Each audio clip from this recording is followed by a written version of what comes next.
Hey everybody, thanks for tuning in, and just want to update everybody on the truck.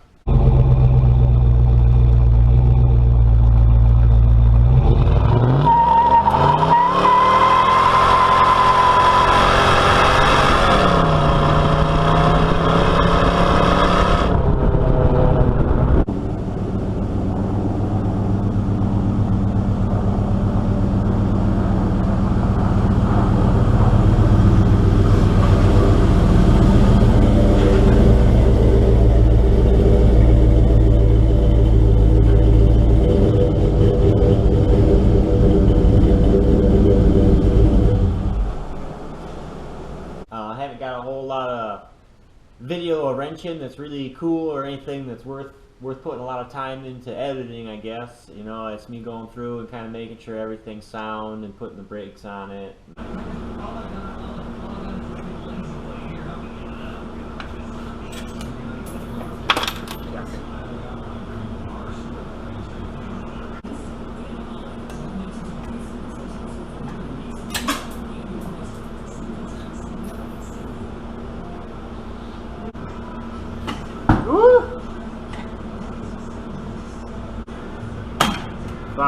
Right. And, things of that nature, making sure it was safe for the road. So, but to date, you know, I've been running it around a little bit. I got it driving, and I just wanted to update everybody on what actually went into it, some of the finer points that I didn't go over maybe, and explain some of that stuff a little bit better, and then just kind of also go through some of the progress that I've got, you know, since just getting it running and some of that other stuff. But it's been pretty cool. I had my other project truck going, my solid axle swap, and trying to order parts through this COVID stuff has been pretty irritating. So you know, I got trying to order some joints for it, and I'm not even going to get into it. We're going to have to edit this out. So back to it.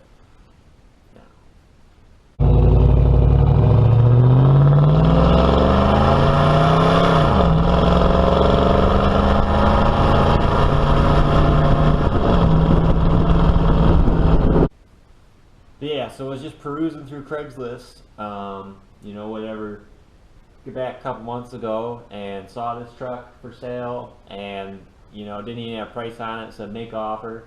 I shot the guy a price, just, you know, sight unseen, $500, and he said they ain't gonna do it. So then I told him $800, and he said if you're serious, come take a look. So I hooked the trailer on and went down and picked it up.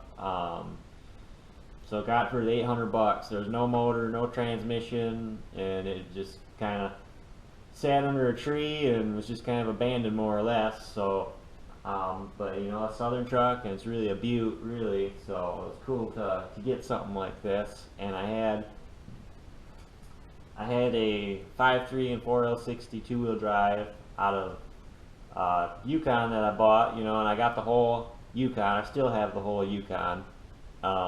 You know, or what parts are left of it anyways, and so I had all the pieces to LS swap it, and it wasn't the first LS swap I've done. I did one on my my blue truck too. That's got a 6-liter in it, and that one I did a long time ago though, so I wasn't very up to date, I guess, on doing it where I could just slam dunk it so well. But you know, I got it done nonetheless, and turned out pretty cool. But you know, I had pieces just sitting around, and I had the time finally to get at it, and something I really wanted to do, and I wanted to play around with the HP Tuners program. I've never had any tuning capabilities before, so this is my first project trying to do anything with, so I'm going to get some information there. You know, I wish I was more knowledgeable about it to say this is what you guys need to do. I'm not there yet. I'm just experimenting, so you know, if I get something that I'm really happy with, you know, then maybe I'll upload it on the depository or whatever, and everybody else can check it out or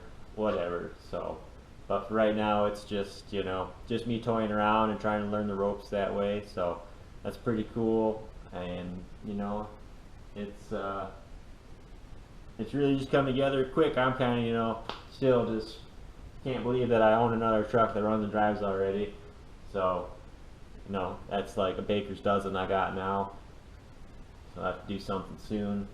But anyway, I quit jabbing along here and I'll show you guys what's happening. So, alright, so where are we even gonna start? So, coolant reservoir there, where we talked about, and still just sitting there right now. But it does sit there nicely enough that it ain't going anywhere, so, you know, that's pretty sloppy. But this just got a regular cone filter that I put on that. Nothing fancy at all, but works. So battery in the stock location. Ended up running power down to my starter. Runs down to the starter there, and that's where everything junctions. Then it's factory LS cable over to this junction. And then I have from there 2 cables running. The one cable goes to the factory 96 fuse block. The other cable here runs over here to the LS truck fuse block. And then I got some loose wires here. This isn't all connected yet, but any of this this green right here, that's my communication line. This is my tach, ignition, feed, and starter crank right there is what all those are for those wires. And coolant temp is right there too, coming off. So that's what we ended up with. Oh, and again, it's not done. I also want to get the cruise control hooked up and the air conditioning, but those are obviously 2 non-essential things. It's not going to keep me from driving it. And most of the stuff's still here from the 96. The computer's here yet. Got that working, the speedometer. Yeah, there's probably ways around it. You know, I just don't care. This worked, and I didn't have to spend any money to do it. And not spending money is just key most of the time for me. Anyway, I like to salvage as much as I can and kind of make an art of it, really, how much you don't have to put into some of this stuff. I don't know. So that's just me, and other people can do what they like or what they please. So, but I got my own plans for it. And anyways, I ended up putting a new master cylinder on it. Yeah, so I had pretty shoddy brakes coming in here. So after I got that on, they actually feel pretty good now.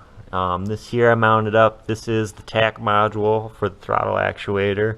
So I got the electronic throttle in it, and so that runs that, the electronic throttle body.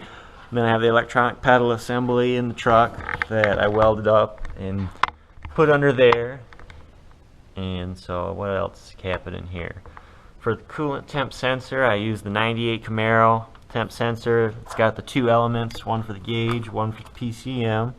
And so you just got to wire in your extra wire there into your pigtail for that.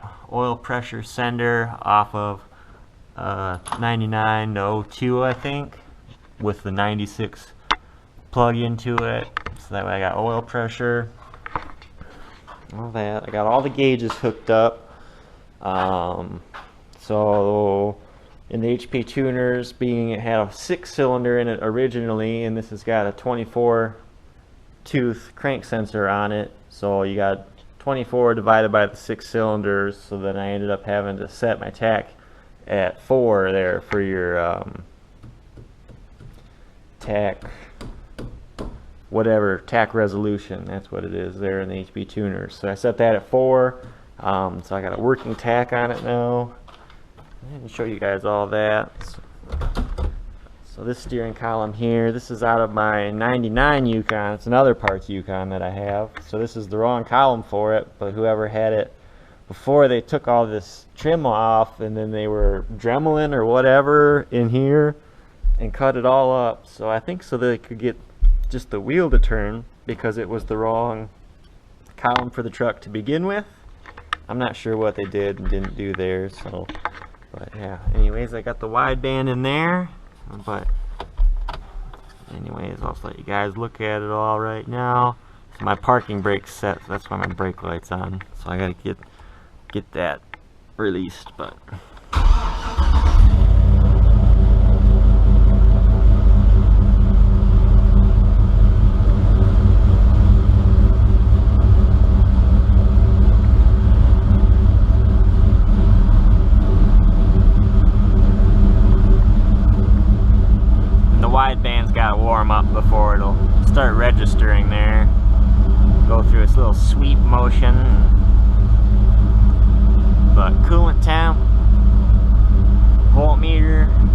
gauge works, oil pressure.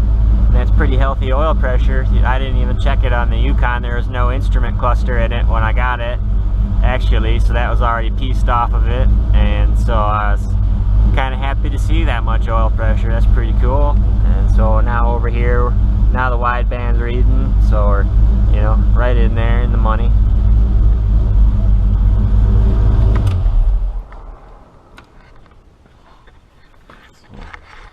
Yep, so now she's all reliable. Everything fires right up. Knock on wood here. I ain't had no issues. It fires up every time, and I ain't had no leaks or anything I've had to go back and redo or readdress yet. So very fortunate. I'm liking that. So she's just been running, and she runs smooth too. And I had to work on the trans tuning for a while to get that kind of dialed in where everything would like it. So, but now I'm very happy with it. It gets right up and moves. You really don't even have to be in the throttle. It just boogies right along. I got a torque converter ordered for it, so yeah, definitely I don't like having to hold it back so much to get to a stop. So got a bigger converter coming for it. I don't know when that'll be here, but that's ordered. And I don't know how much else there's to talk about here under the hood that you guys haven't already seen. I put a new belt on it. She got a little squeaky, so she got a new belt. So otherwise, wheels, tires, found a little mud. Not happy about that. I'm gonna have to wash it. But wheels and tires still holding up good. Why wouldn't they? So everything's good. Made an appointment. Tried to make an appointment to get a windshield for this baby on Monday. It's now Saturday, and I never heard back all week.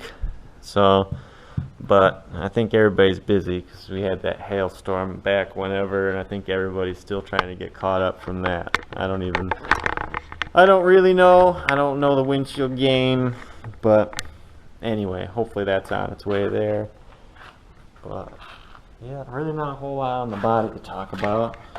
I did remove the hitch, got the receiver off of it, got that off. I ain't gonna tow anything with it, but yeah, I like it very much, and I'm gonna get it up in the air and show you guys the underneath side and see what you think of that too. So I'll start here at the front, and this is for my trans cooler, and I did not run into the factory radiator trans cooler. I'm just running the auxiliary external front cooler in there. And so these are my trans cooler lines that I made. Those turned out pretty sweet. I just made the front portion of them. The back here, that's just what I took off the factory trans lines back there. But anyway, yeah, it fit up in there pretty nice. Got them in their factory, so oil cooler loom, so no oil cooler lines on it. This was actually here, this adapter was my oil pressure test adapter for any LS engine. And so I'll have to order one. So for now I've got that on there for my permanent type one. But anyways, so there's that. And then the exhaust had the factory downpipes there. Right there's where I got my wideband plumbed in. So that's left side only. And then I got here, that's I think about 30 inches of pipe. It comes back. And it's got this factory Y right here. So that's the factory Y pipe for that Yukon that everything come out of. A little bit, and all factory flange here and all that. A little pipe. Then this is knockoff Flowmaster brand, whatever, you know, chambered muffler. And then this is a Walker 3-inch quick fit tailpipe in there. So it sounds pretty sweet. Then here you see my two-piece setup, and I got a pretty good shutter in first on takeoff, and this rubber here I think is my culprit. So got that ordered. That'll be in. I'll have to get a new seal here too put in. That guy's leaking a little bit. Nothing that's too outrageous though. That drive shaft turned out pretty sweet though. I can't believe how smooth it is going down the road. So yeah, don't tell nobody, but I had her up, you know, about 85, 90 or so, and she was super smooth, and so I was very pleased with that. And the homeboys did tires. They hooked me up on the balance job pretty good, so happy with that, definitely. Or the ride's smooth. The ride's so smooth compared to any of my other trucks. It's unreal. Now I see why people used to favor all the two-wheel drives before the four-wheel drives were ever a big deal. Yeah, now I can picture all that. I get it for sure. And hate all this mud on it. Blech. Blech. So you got a new brake line on it for the rear. These my lines there. That one, you know, it's got the little Humpty Dumpty in it. But yeah, it's all there. Everything working good. Factory fuel pump for the 96 is still kicking it right along.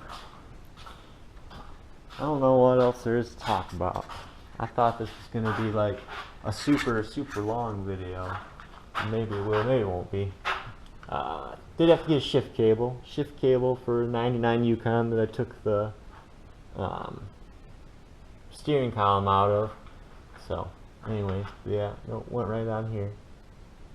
Oh, fuel lines. So up there is factory LS, and then on this side of the compression fitting is factory 96. Just that's what you're looking at. I got them kind of tied up, and right over the exhaust here I got some heat wrap on them too, so keep them protected. Don't want no fires. Yep. No,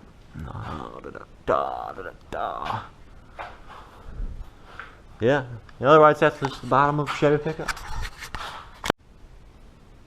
One thing I didn't talk about on this truck was budget. And the budget for this, I did discuss that I paid $800 for the truck. You know, arguably whatever I spent fuel to go drive down to the city and get it. So anyway, it's got $800 into the truck, the motor, the trans, wiring, all that. I bought that whole Yukon for $300. So I got $300 into the whole Yukon, all the parts on it. So I'll just rack that whole $300 into the price, and then the rest we'll just say is gravy. You know, I won't even, whatever I got left over for parts that I'm going to use for other stuff, whatever, we won't even talk about that. So those two items right there, you know, cam springs, it's like $500 or $600. I'll just say $600. Yeah, $600 into the cam springs. So right there, I'm at $1,700 about. And what else did I have to buy?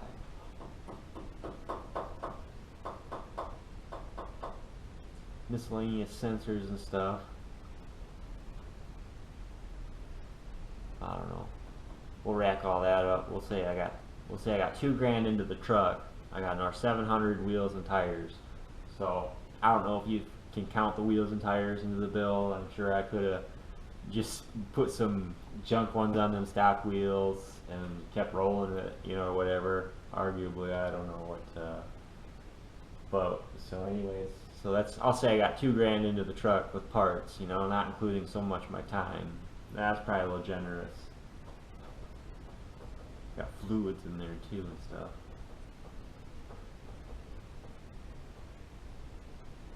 I'll say $2,500. Maybe $2,500 into the truck.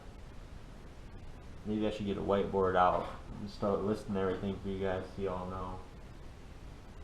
I don't think I got the patience for that. But as it sits now, I'll say I got $2,500 into it minus the wheels and tires. And you know, I'm very happy with it. It's going to be reliable pickup. I mean, as long as I don't abuse it too hard, you know.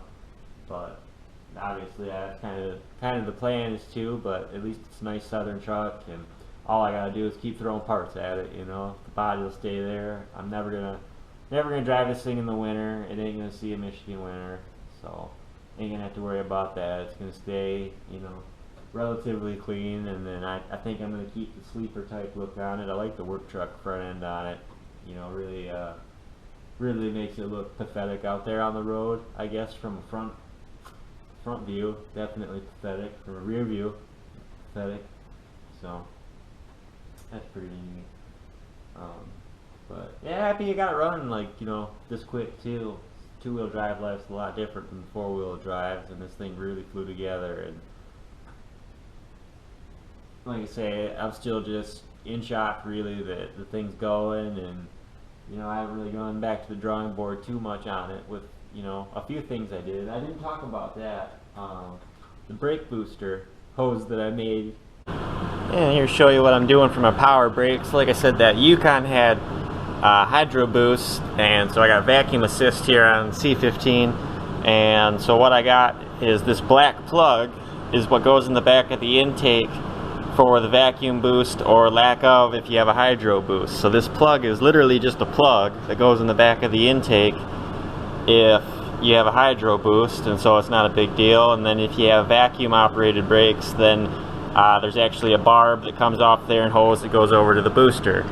For this, what I did was drilled it out, the little plug that was in there, and shoved a piece of steel tube in there, 3/8 tube, and got it all super glued in there, and then got some steel pipe, and then over here some steel pipe. I'm gonna run them together like that instead with the steel, just because I don't have any 1/2-inch vacuum hose right now that's that length or any way to really do anything more with this. So I think this would be pretty clever. And you know, if it doesn't work long term, that's not a big deal, as long as, you know, it works for me right now to do what I need to do to get it again in and out, getting the brakes working. But I see no reason it wouldn't be a long-term fix. But anyways, just gotta do it a piece at a time. So this is where we're at now, and get some brakes. I ended up having to go back and actually, I just bought the right fitting to go in the back of the intake and the right hose, and so now it's got a regular large vacuum hose on it. So, but yeah, I didn't have a whole lot of vacuum assist. Obviously with the cam I don't have a whole lot of vacuum assist, but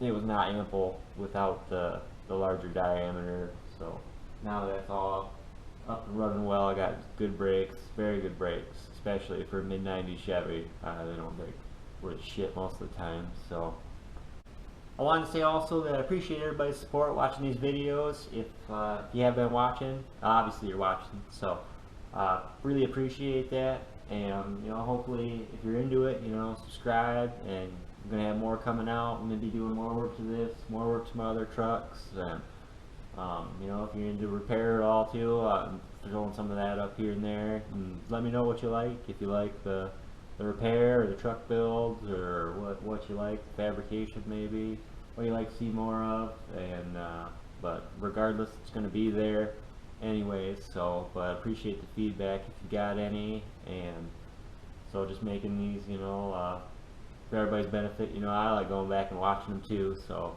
it's pretty cool. Anyways, but yeah, I really appreciate the support, and go ahead and subscribe, like, comment, and we'll catch you guys later. Thanks.